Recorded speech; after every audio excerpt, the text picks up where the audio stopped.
Inside your skull, your spinal column, and the bone at the base of your spine, called your sacrum, is the most delicate system in your body, called the central nervous system. Inside this closed system is fluid called cerebrospinal fluid. And cerebrospinal fluid has some basic functions. It acts to create buoyancy in the central nervous system. When you inhale, the sutures of your skull open up, and when you exhale, the sutures of your skull close. At the same time, at the base of your spine, where that sacrum bone exists, when you inhale, that sacrum bone flexes back, and when you exhale, that sacrum bone flexes forward. So now visualize this with me. The inhalation causes the sutures to open up, there's more volume in the skull, and the sacrum bone flexing back causes that cerebrospinal fluid to drain down in gravity.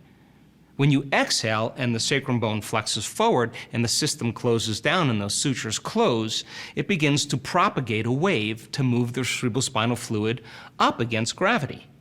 Now, if you were to charge one molecule of cerebrospinal fluid and tag it and follow it during the course of the day, that cerebrospinal fluid would move from the base of your spine all the way up through 4 different chambers called aqueducts or ventricles in the brain, pass all the way through and come all the way down. It would take 12 hours for a healthy person to begin to move that cerebrospinal fluid all the way through that system. So in a sense, we flush our brains twice a day. What would happen if you were to contract the intrinsic muscles in your body, the muscles you use for elimination, the muscles you use for intercourse? You were to contract your lower abdomen, pull your belly button in towards your spine, and contract your upper abdomen. The act of contracting these intrinsic muscles in the ancient yogic tradition called the bandhas, as you squeeze these muscles, you begin to push that cerebrospinal fluid up. Now, what if you were to take one slow, steady breath, and as you slowly follow your breath and you contract those intrinsic muscles, as you follow your breath and you bring that breath all the way up to that pineal gland, and you hold your breath and you keep your attention on that pineal gland, that's your target. The act of contracting those muscles, along with the holding of your breath, would begin to push cerebrospinal fluid right up into your brain. And as you begin to hold your breath, you're pushing that cerebrospinal fluid right up against the crystals of the pineal gland and applying a mechanical stress. And then the mechanical stress begins to electrically activate those crystals. And when those crystals become electrically activated, we are turning on the radio receiver in the brain. Here's the movement of that fluid. You can see that it comes up from the body to the brain. It passes through all of those aqueducts. It travels along the surface of the top of the neocortex, and it drains all the way back down.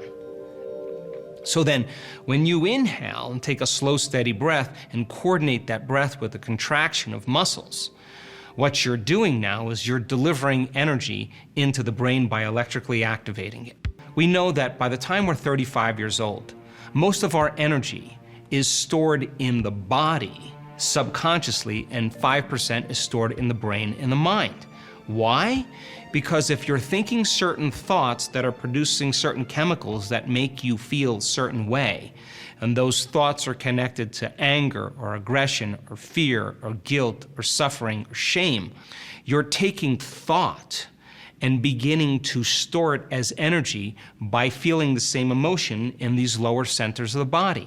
So then, by the same means, the more we live by these first 3 centers in our body, the more we are drawing from this invisible field of light and information and turning it into chemistry. We're causing the very field around our body to shrink. And now we're becoming more matter and less energy, more particle and less wave.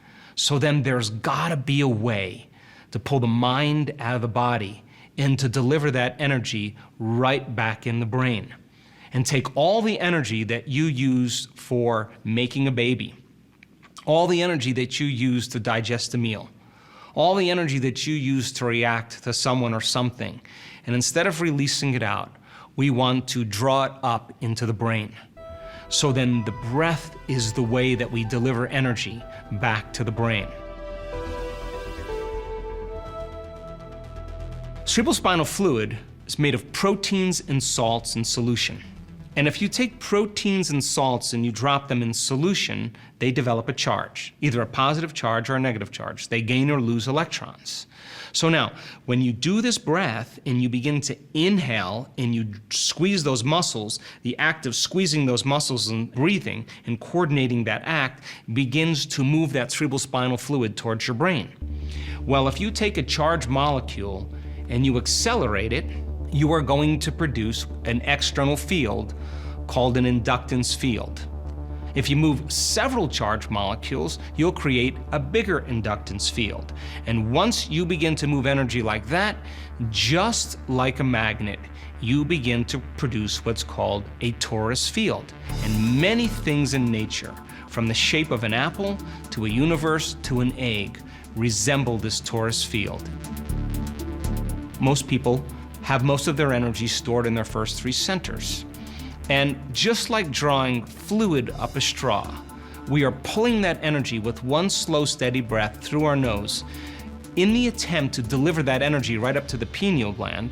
And once that energy moves from the body to the brain and it begins to produce more energy in the brain, we should begin to see the same effect like a magnet.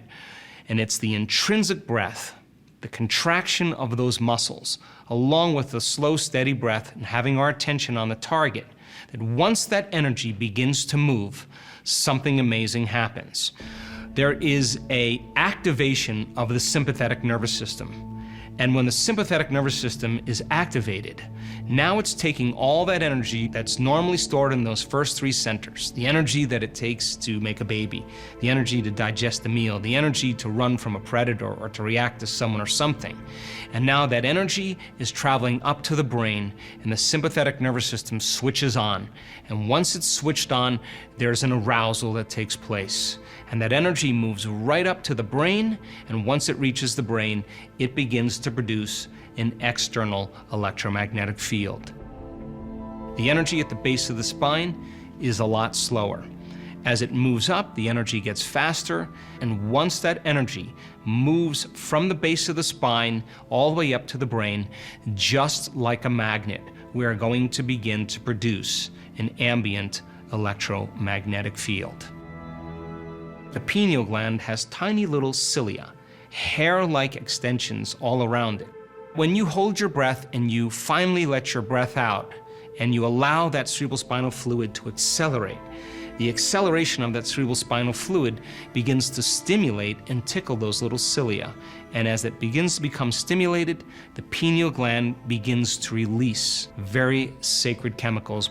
So as you inhale and draw that energy up, once the sympathetic nervous system switches on and merges with the parasympathetic nervous system, the person is going to release an enormous amount of energy up into the brain.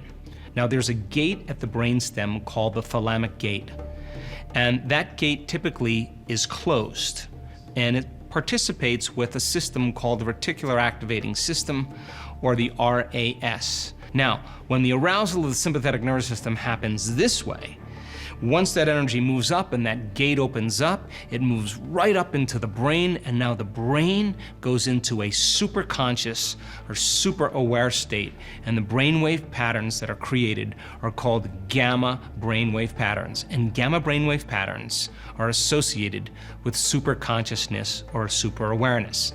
And now the person has an activation in their brain, and they're super conscious, super aware, but the feelings and the arousal is more like bliss, more like ecstasy. And the person is having a tremendous release of energy into the brain. And in a sense, then, they're almost like having an orgasm in their brain. And that is the release of the Kundalini.